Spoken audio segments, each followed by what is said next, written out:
mim. Você traz aí, Will, por favor. Amém. Glória a Deus, irmãos. O tema da minha mensagem hoje é um chamado ao sacerdócio. Um chamado ao sacerdócio. Geralmente a gente fala muito sobre essa palavra, geralmente a gente fala muito sobre um sacerdote, sobre sacerdócio. Geralmente quando é culto de homens é figurinha carimbada para a gente falar sobre isso, né? Mas o que é realmente isso? O que a gente pode aprender sobre isso nessa tarde? Primeiro, o que é um sacerdote? Eu uso uma Bíblia de estudo para estudar sempre que eu vou trazer uma palavra. Obrigado, Will. Sempre que eu vou trazer algo, eu indico a vocês que querem se aprofundar, terem uma também, né? Porque vocês conseguem ir a fundo de qualquer tema. Dízimo, sabe a Bíblia de estudo lá, dízimo. Sacerdote, sabe, de estudo está lá. Identidade, vai ter alguma coisa. Então eu indico todos vocês a terem uma dessas.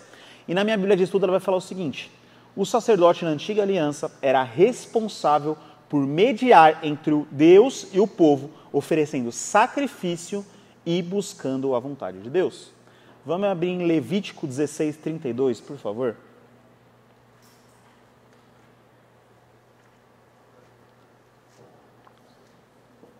Levítico 16:32.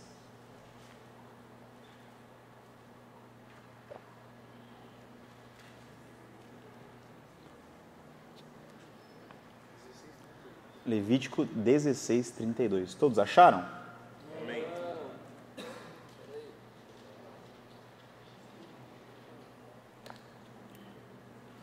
Ô, varão, aí merece galardão, hein, velho?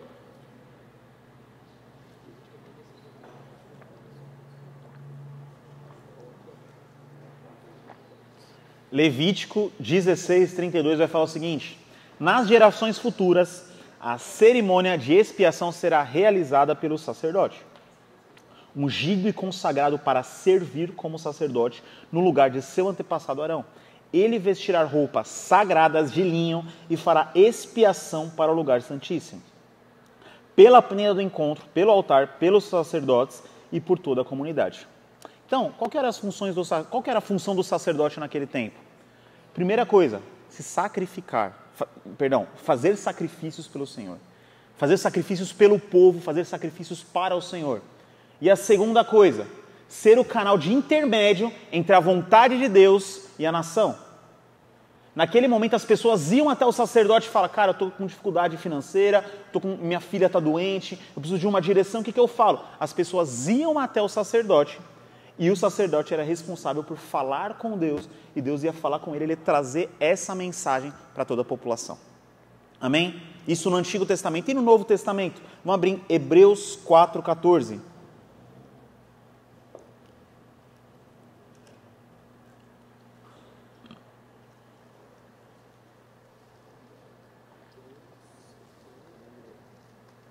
Hebreus 4:14.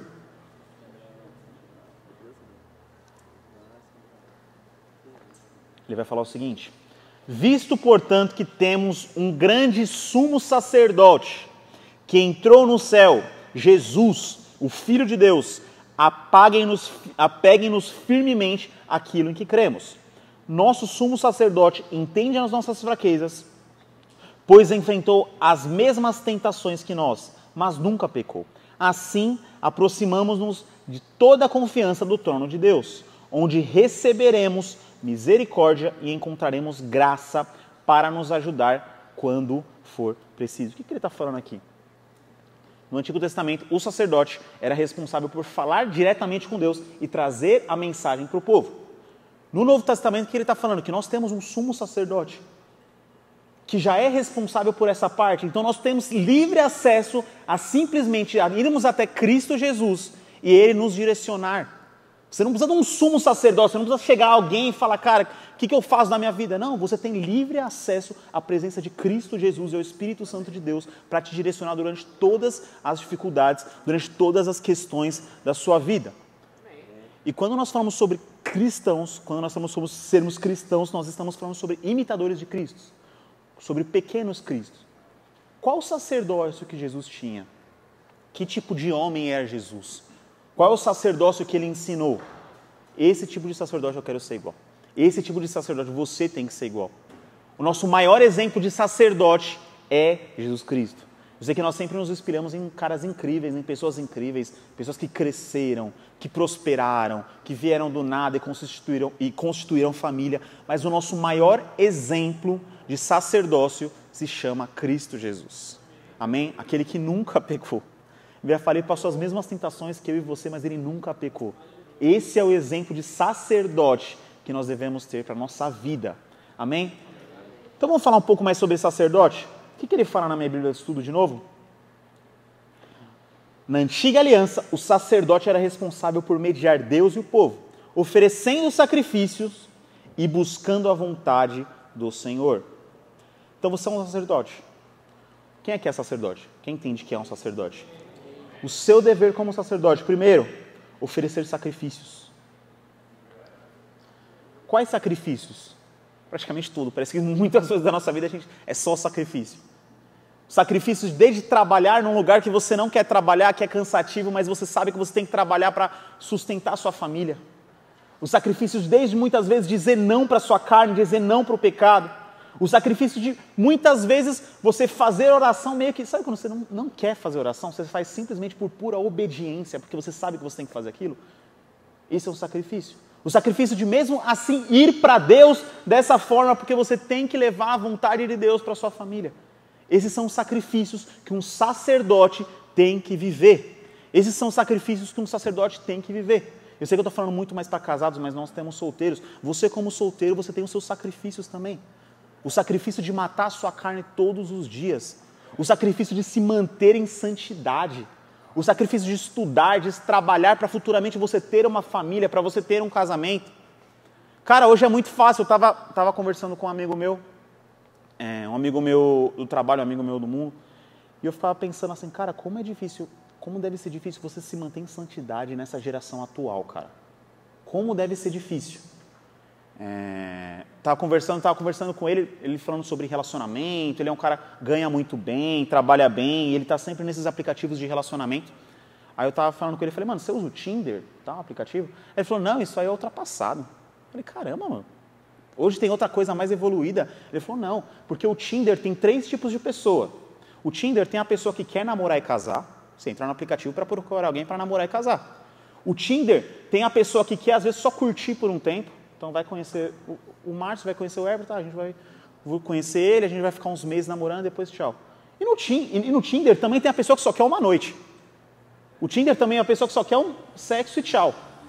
E esse aplicativo que ele falou que ele usa é um aplicativo que é específico para essa última etapa. Só tem pessoas que querem sexo de uma noite. Só tem pessoas que querem uma oportunidade e já era.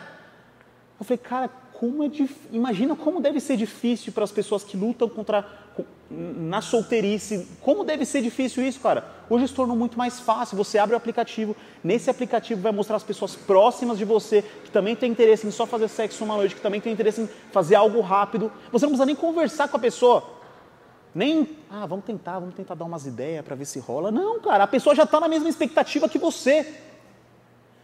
Então, sim, uma das dificuldades que nós encontramos, os sacerdotes solteiros hoje em dia, é a questão da santidade. Eu vou falar um pouco mais sobre isso mais para frente, mas sim, você como solteiro tem, sim, a sua responsabilidade nisso.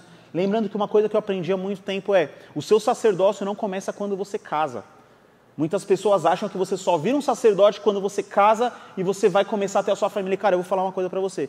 Se você for esperar casar para aprender o que é ser um sacerdote, o seu casamento está fadado ao fracasso, cara.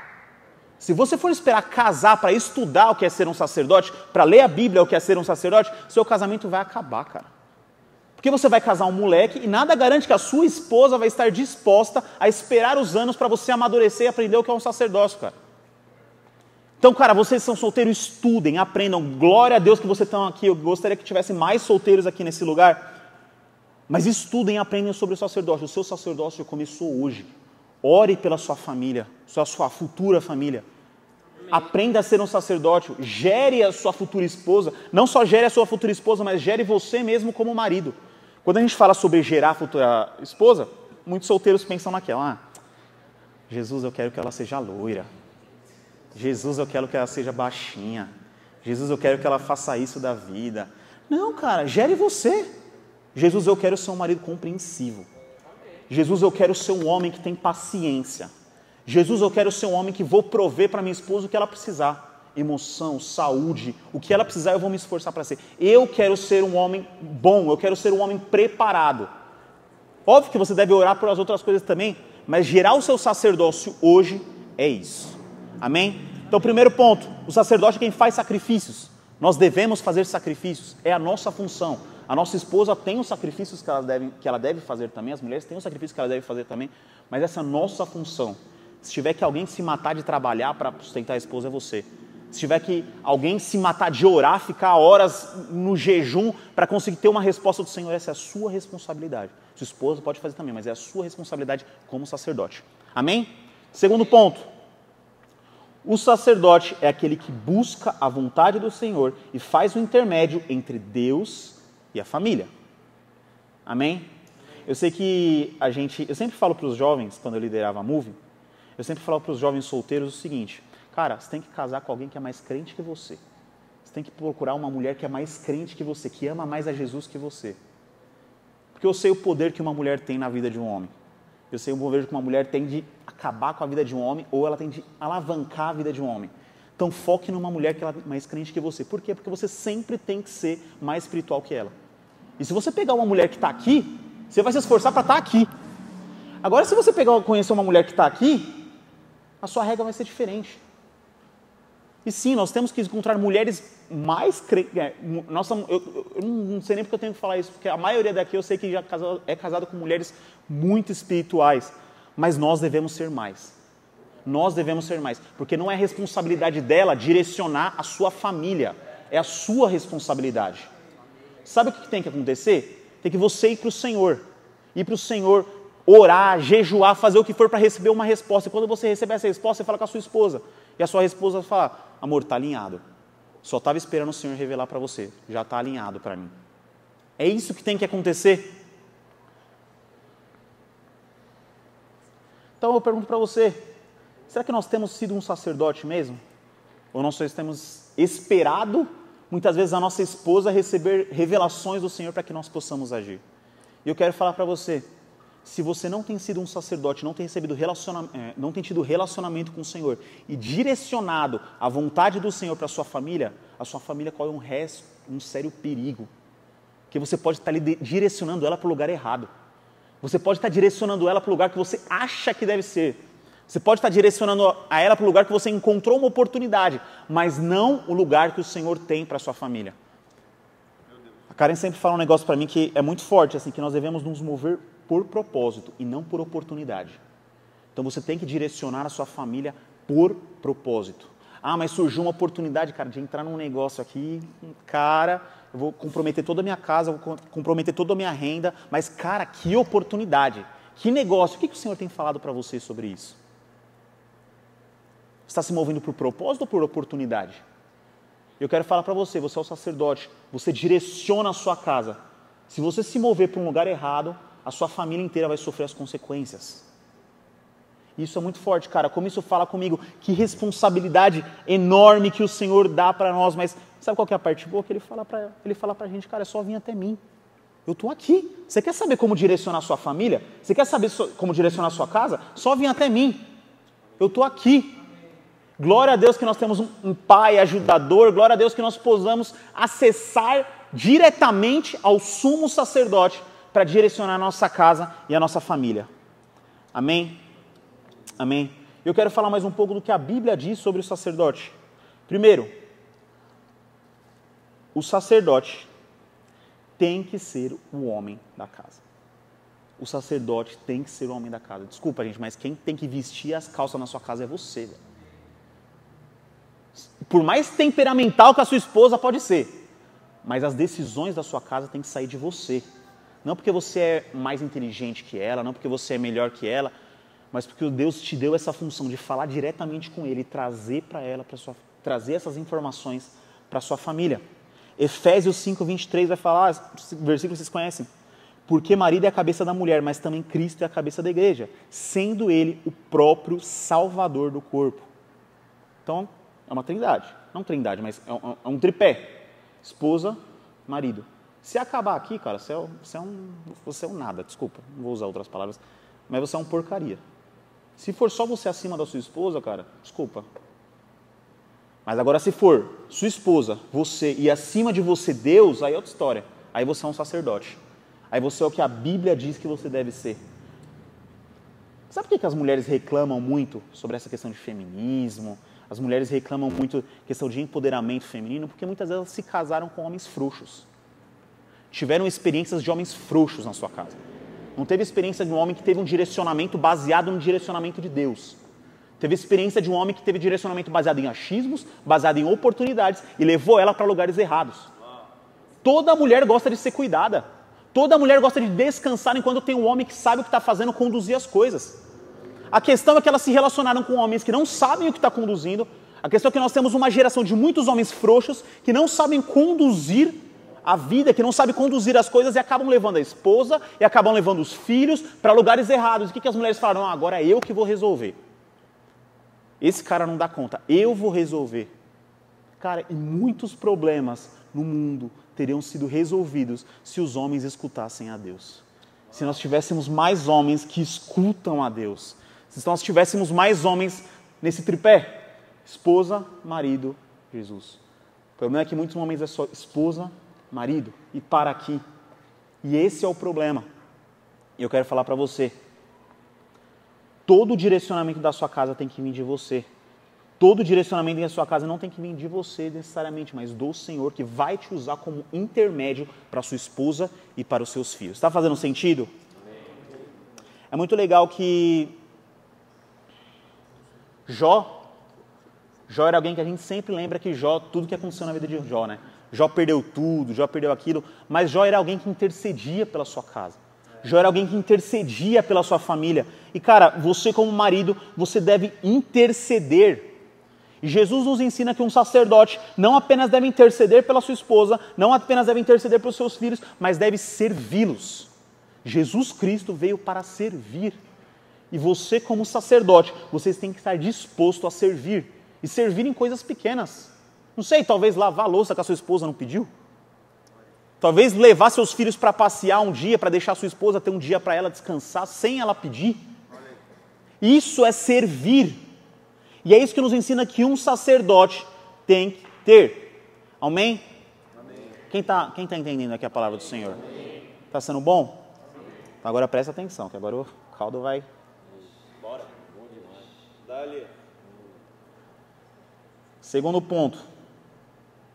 Um sacerdote deve ser exemplo de santidade. Um sacerdote deve ser exemplo de santidade.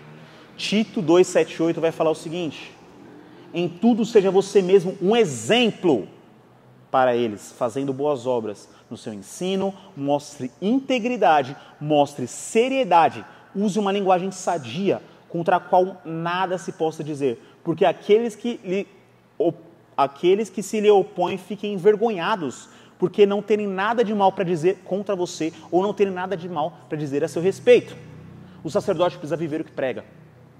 Não adianta você virar para sua esposa e falar para sua esposa que ela tem que descansar no Senhor, sendo que você não consegue fazer isso. Não adianta que você virar para sua esposa e falar que ela tem que fazer as disciplinas espirituais dela, que os problemas que ela tem tido são falta de oração, falta de jejum, falta de leitura da palavra, sendo que ela não tem um homem dentro de casa que faz isso. Nós devemos viver o que prega. O sacerdote tem que ser esse exemplo. Eu quero falar um pouco sobre santidade.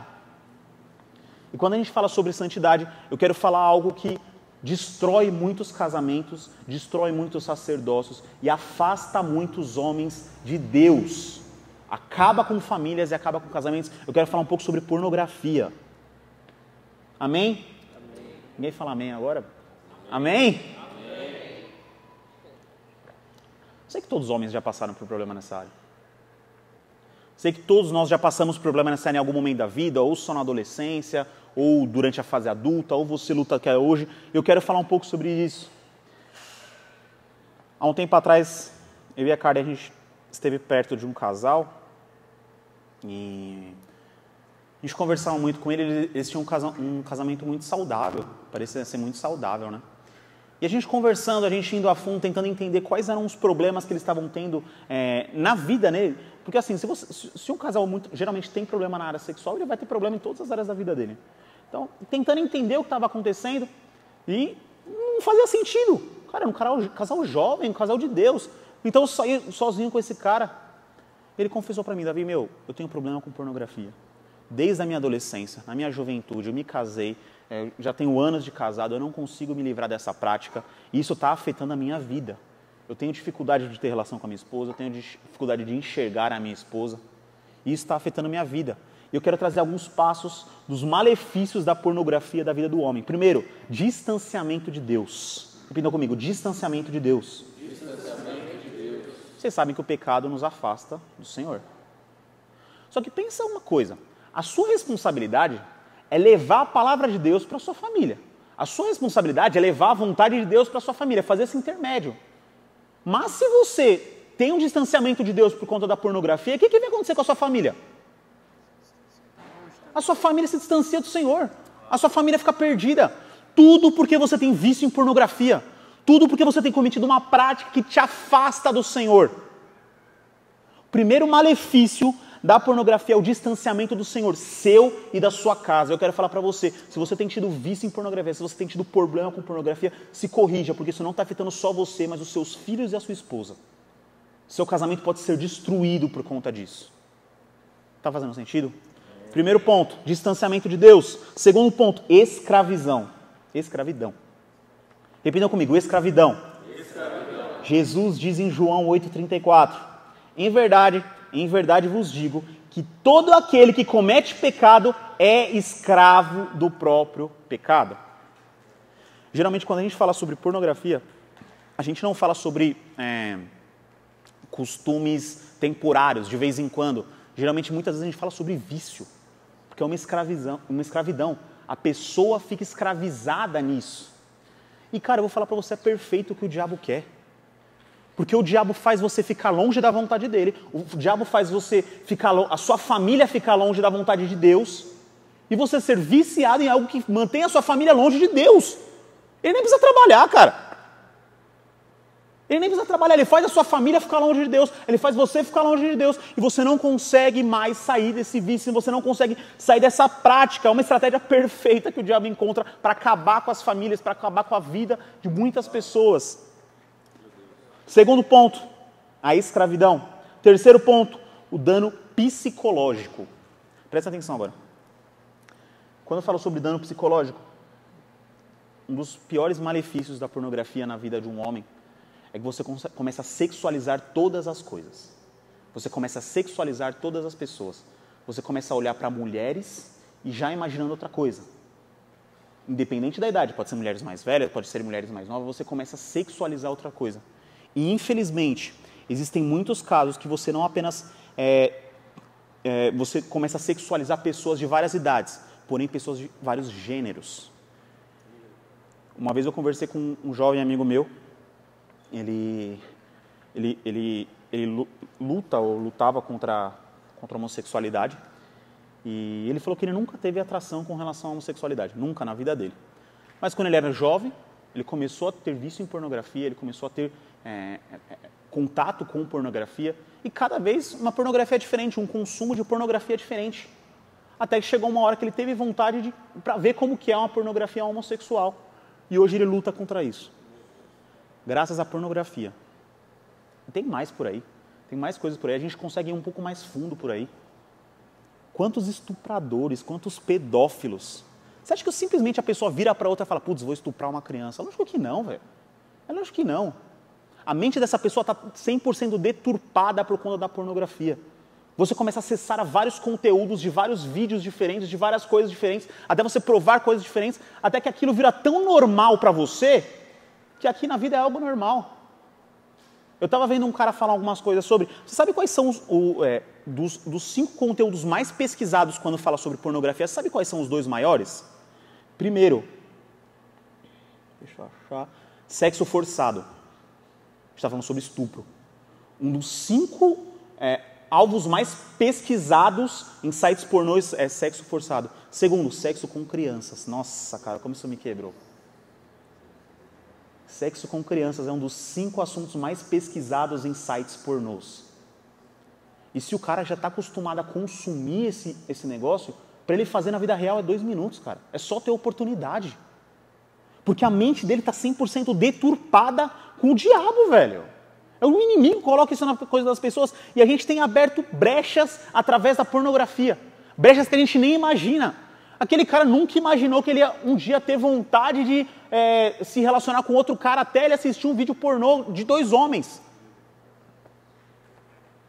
Gente, é muito pesado. Essas coisas assim, como o Senhor tem falado muito comigo, que nós temos que guerrear nessa área. Nós, como homens, temos que falar para outros homens, se importar mais como homens sobre essa área. Não é simplesmente, eu não tenho problema com pornografia, já era. Cara, você é um sacerdote, você é um homem. Quantas crianças estão sofrendo?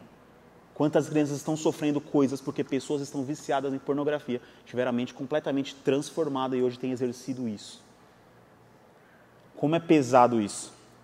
Outro dia eu estava assistindo um relato de um presídio, um dos maiores presídios do mundo, e um dos caras que foi preso, ele foi preso porque ele estuprou uma criança, ele era um pedófilo, ele foi preso. E a galera tentando entender o que acontece na mente desse cara, né? Acontece que esse cara é o seguinte, a esposa dele, ele casou com uma mulher que tinha uma filha, a esposa dele teve um problema muito sério e ficou praticamente 1 ano sem sair da cama, ele levava coisa para ela e obviamente ele não conseguia ter relações com ela. Então ele ficou 1 ano sem conseguir ter relações com a esposa não estava bem e tudo mais. O que ele fez? Pornografia. Se viciou em pornografia, ele não conseguia ter relações com a esposa dele não estava bem, foi para pornografia.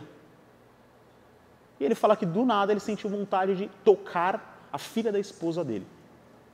Esse cara foi preso com justiça, mas tudo começou através da pornografia. Você tem noção de como a pornografia mexe com a mente de um cara? Você tem noção de como a pornografia destrói a mente do ser humano? Amém? Amém. 4º ponto, distorção da visão da mulher. A pornografia traz uma distorção da visão da mulher. Sabe por quê? Porque na pornografia, eles usam mulheres com procedimentos estéticos milionários, com edição em Photoshop até o final, os mais tops do mundo, a ponto de você se acostumar tanto com aquilo que você não consegue sentir atração na sua esposa que está dentro de casa. Porque você está tão acostumado a ver mulheres diferentes. E outra, a pornografia é muito complicado, porque, por exemplo, hoje eu estou com vontade de ver assistir um site pornô de uma loira. Hoje eu quero uma morena. Hoje eu quero uma asiática. Você está acostumado a ter uma diversidade muito grande. Aí você chega em casa e você vê a sua esposa, linda do jeito que ela é, do jeito que o Senhor preparou para você. Só que você começa a comparar ela com as coisas que o diabo faz. Você começa a comparar ela com as coisas do inimigo, cara. E como isso é pesado. E como isso é difícil. Existem homens que não conseguem ter relação com a sua esposa por conta da pornografia. Existem homens, teve uma vez que eu escutei um testemunho de um cara que ele falou que ele só conseguia fazer sexo com a esposa dele quando ele assistia um vídeo pornô minutos antes. Cara, isso é muito complicado, mano. Isso é muito complicado. Isso é muito complicado porque você está substituindo 100% o que Deus criou, que é maravilhoso para você, com o que o diabo inventou, cara. Isso é muita brecha para o inimigo na sua vida, cara. Aquilo não é real. Aquilo que você vê muitas vezes em redes sociais, em sites, não é real. A realidade é completamente diferente. A realidade é o que o Senhor preparou para você. Essa é uma das principais coisas que o inimigo faz. Deturpa. Eu já vi uma vez, não lembro quem pregou sobre isso, mas é verdade. O diabo não é criativo. Ele não cria coisas novas. Ele pega algo que é bom e deturpa. Então o inimigo, o Senhor criou o sexo, algo bom para o casamento, e deturpou 100%, para que a gente não enxergue aquilo que Deus criou como algo bom, e comece a enxergar aquilo que o diabo criou como algo melhor. Está fazendo sentido? Eu vi um documentário, eu vou falar sobre esse documentário mais para frente, do dono da Playboy, da época, eu acho que não tem mais a Playboy, que tinha as coelhinhas e tudo mais. Foi um repórter perguntar para ele, falou, você deve pegar todas as minas, né? Você é o dono, você é o cara, você é o chefão, você deve pegar todas as minas. Sabe o que ele falou? Que ele não consegue tocar em nenhuma das garotas de programas da Playboy. Porque ele consome conteúdo pornográfico 10 horas por dia. É o trabalho dele. E ele faz tanto aquilo, ele fica tanto olhando aquilo que é irreal, a ponto de nem querer o que é real. E muitas vezes nós fazemos as mesmas coisas. Teve uma vez que eu ouvi um pastor falar que se você está assistindo um vídeo pornô, você está traindo a sua esposa. Você está desejando uma mulher que não é sua. Isso é verdade. Você está desejando uma mulher que não é a mulher que Deus preparou para a sua vida. Amém? Quinto ponto. Redução. O quinto ponto dos malefícios da pornografia. Redução ou ausência da intimidade no casamento. Como a gente já falou, a pornografia leva homens a deixar, muitas vezes, de ter atração no corpo da sua esposa por estar olhando para outras, vendo coisas que não são reais. E sabe o que é pior? Sabe qual a média? Vamos soltar entre homens. Sabe qual que é a média dos vídeos pornôs assistidos no Brasil? 5 minutos.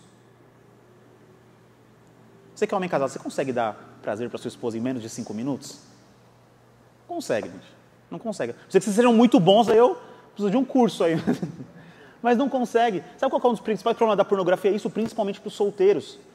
Que você consome isso e você está acostumado a se satisfazer. E você se satisfaz no seu tempo, no tempo que você quer, do jeito que você quer. Aí você chega no casamento, é uma realidade diferente.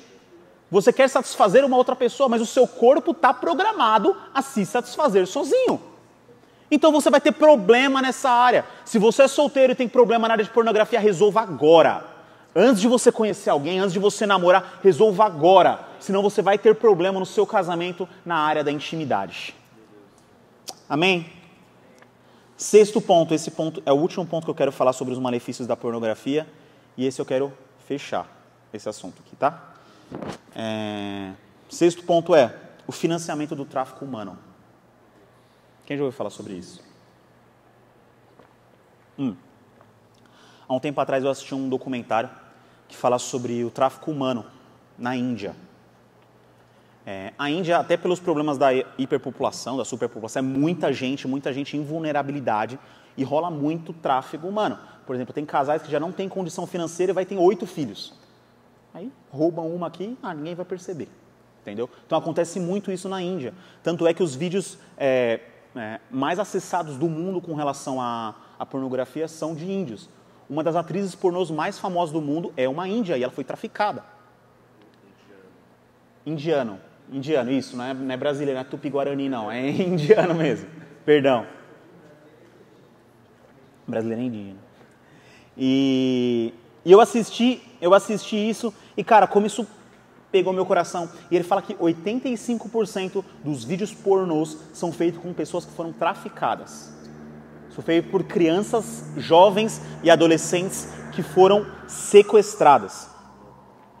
E o que um dos chefões da maior gangue de tráfico humano, ele fala é o seguinte, ele foi preso, ele está numa prisão perpétua, deram a oportunidade dele fazer uma entrevista. Ele fala o seguinte, quando eu olho para uma mulher de 15, 16 anos, eu penso, essa mulher tem 20 anos úteis, do qual ela pode gravar 5 vídeos por dia, 7 dias por semana.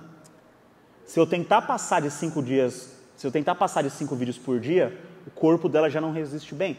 Porque a mulher não simplesmente tem que fazer sexo, ela tem que fazer uma cara como se ela estivesse feliz, ela tem que fingir que ela está gostando e tal. Então eles entendem que passando do 5º vídeo, o corpo humano já não persiste.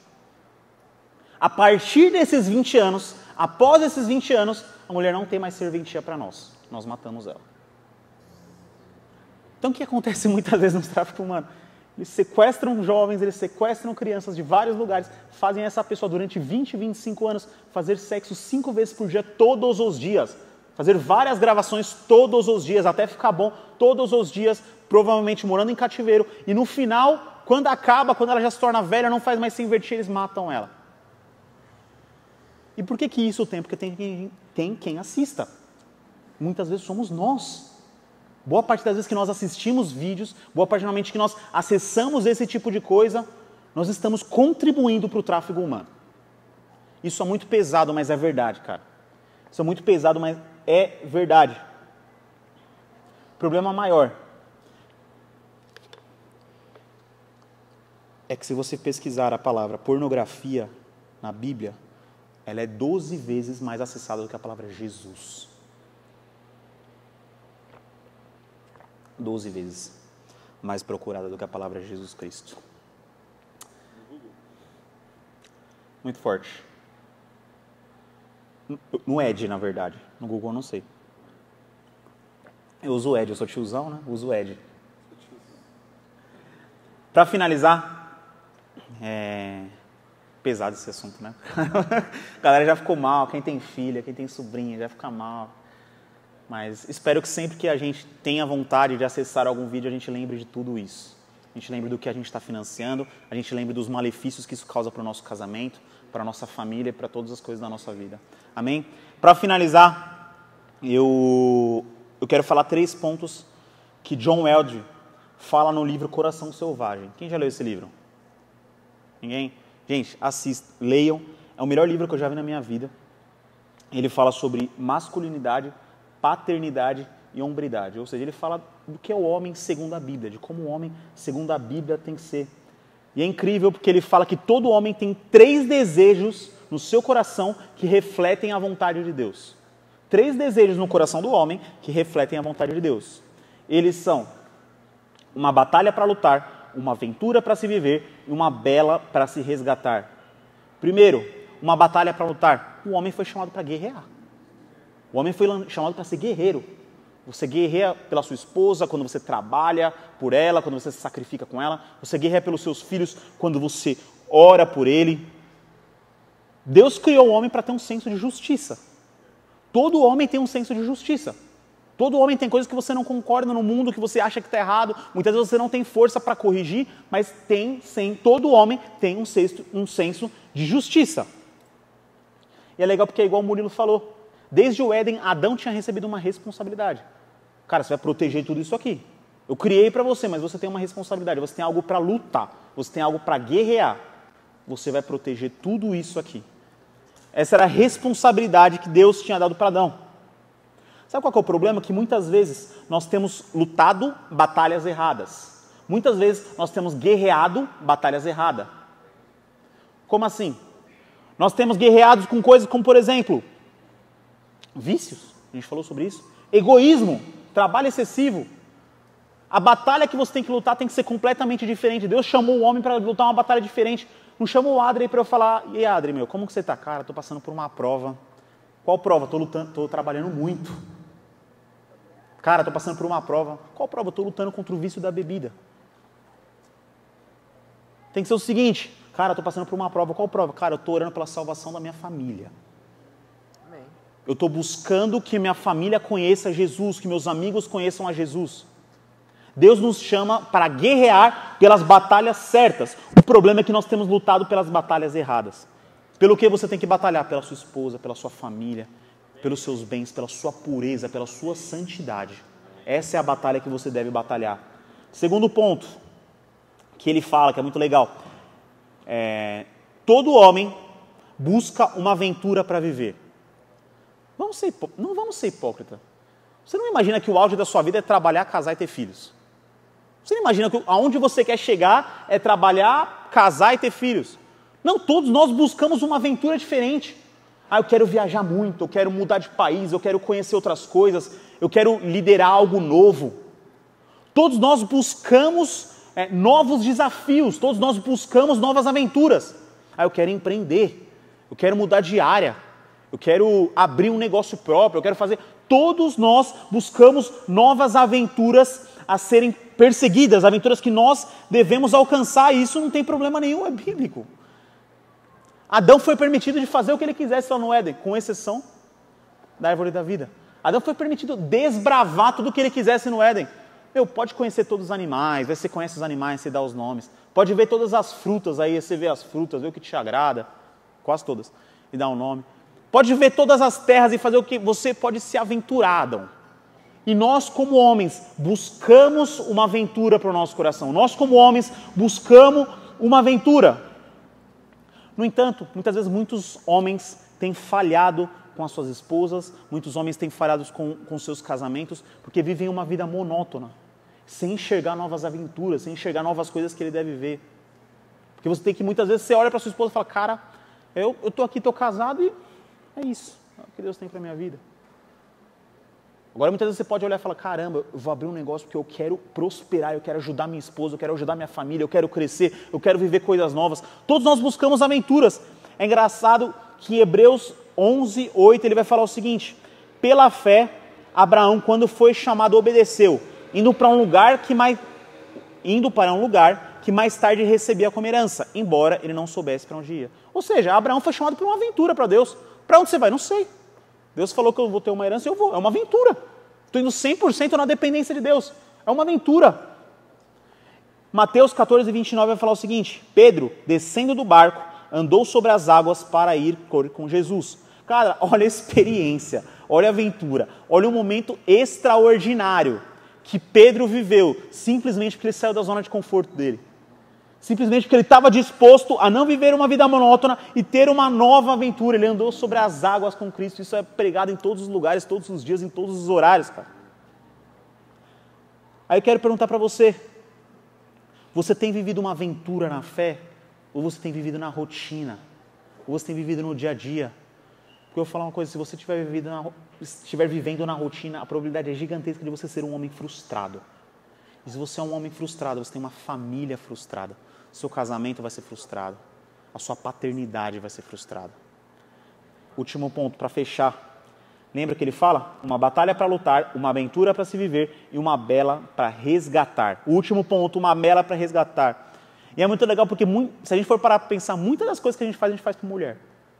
Um velho sábio que eu conhecia dizia que tudo na vida você faz por mulher. Você começa a trabalhar porque você quer ter uma mulher. Você começa a fazer uma faculdade e você começa a crescer profissionalmente porque você quer ter uma mulher. Não estou falando que é o nosso caso. Mas muitas vezes, muitas das coisas nós fazemos por uma bela. Por alguém que nós queremos resgatar. O homem foi criado para proteger. O homem foi criado para cuidar. E o homem foi criado para amar. Deus criou no coração do homem esse desejo de liderar. Esse desejo de conquistar. De cuidar de alguém importante para você. Sabe qual que é o problema? Que muitos homens não assumem esse papel. E muitas vezes deixam a sua esposa espiritualmente desprotegida. Você quer saber qual seja a coisa talvez mais espiritual que você pode fazer pela sua esposa? Ore por ela. Ore por ela. Lá em casa a gente está passando por uma situação, minha esposa está lutando contra uma doença, que é uma doença que pode causar infertilidade na vida dela.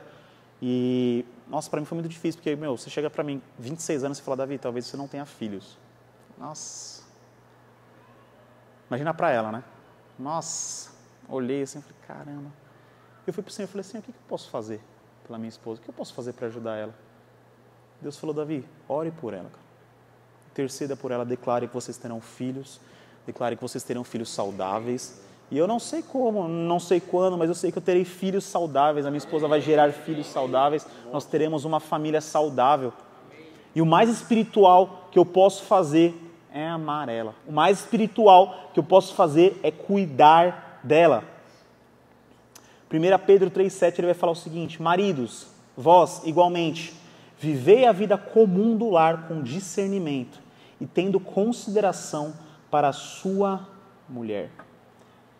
É muito legal porque muitas vezes a gente desvaloriza a vida comum do lar. Pedro está falando que nós devemos valorizar a vida comum do lar. Nós devemos valorizar o dia a dia, o tempo com a sua esposa, o tempo com a sua família, o tempo com seus filhos. Valorizando o cuidado, com respeito, com amor. Talvez não tenha coisa mais masculina que você possa fazer do que cuidar da sua família, cara. Não tem coisa mais masculina que você possa fazer do que amar os seus filhos, do que amar a sua esposa. Eu quero perguntar: nós temos protegido a nossa família? Nós temos cuidado da nossa família? Nós temos sido provedores da nossa família? Quando a gente fala sobre provisão, não é necessariamente sobre parte financeira, a gente sempre pensa na parte financeira. Provisão é emocional, física, espiritual. Eu dei um exemplo agora, minha esposa estava passando por isso, desolada, mal. Eu falei: cara, eu sou o provedor, cara. Eu tenho que prover emoções para ela. Eu tenho que prover alegria para ela. Eu sou a pessoa que eu tenho que falar que vai dar tudo certo, que vai estar tudo bem. A minha tristeza deixa para depois, de verdade. Eu tenho que prover isso para minha esposa, em primeiro lugar. Isso é ser um sacerdote. Amém? Fez sentido para você? Hoje eu creio que o Senhor tem feito muitas coisas, falado muitas coisas no nosso meio, mas principalmente que nós tenhamos entendido o que é ser um sacerdote e como nós devemos nos mover como um verdadeiro sacerdote, Senhor.